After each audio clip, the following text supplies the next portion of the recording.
পানি আপনাকে জন্যই রাখছি, পানি খাই যেতে পারেন।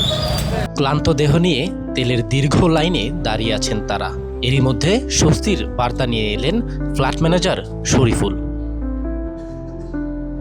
সারি সারি পানির বোতল সাজিয়ে রেখেছেন লাইনে দাঁড়িয়ে থাকা বাইকারদের জন্য।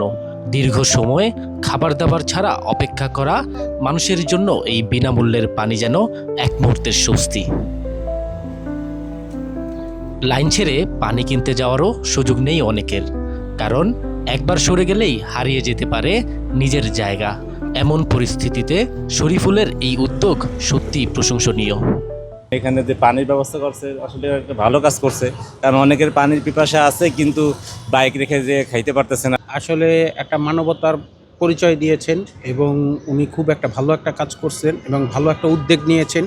কারণ হচ্ছে যেই প্রচণ্ড পরিমাণে গরম এবং আমরা প্রায় অলমোস্ট আমি প্রায় 1.5-2 ঘন্টা হবে আমি লাইনে সিরিয়ালে দাঁড়ায় আছি, আর আশেপাশে মনে করেন পানি খাওয়ার মতো তেমন একটা অবস্থা নাই। সে যে এই যে পানি খাওয়ার যে একটা ব্যবস্থা করছে, এটা খুব ভালো একটা ব্যবস্থা করছে। নিঃসন্দেহে একটা ভালো উদ্যোগ, যে জনস্বার্থে সে কিছু কাজ করছে, এটা অবশ্যই ভালো উদ্যোগ। তীব্র গরমের মধ্যে সকলের খুবই কষ্ট হচ্ছে, তার ভিতরে আবার তেলের একটা সংকট।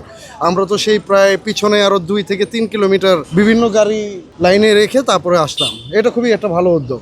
শরীফুল জানান, বিশেষ কোনো উদ্দেশ্য নয়, তৃষ্ণার্ত মানুষের কষ্টের কথা চিন্তা করেই নিয়েছেন এমন উদ্যোগ। কোনো চিন্তা করে না, এই যে কষ্ট করতেছে, রোদি দায় রয়েছে, তেল পাচ্ছে না, এর জন্য আর কি পানি রাখা, অন্য কোনো উদ্দেশ্য না আর কি। হ্যাঁ, গরমে দায় রয়েছে, ঠান্ডা পানি দিছিলাম, তো বললো যে গরমের ভিতর ঠান্ডা খাবো না, নর্মাল হলে এর জন্য নর্মাল এনে দিচ্ছি আর। এই ছোট উদ্যোগের জন্য চারদিকে প্রশংসায় ভাসছেন শরীফুল। মানুষের কষ্ট কিছুটা হলেও লাঘব করতে পেরে নিজেও খুশি তিনি।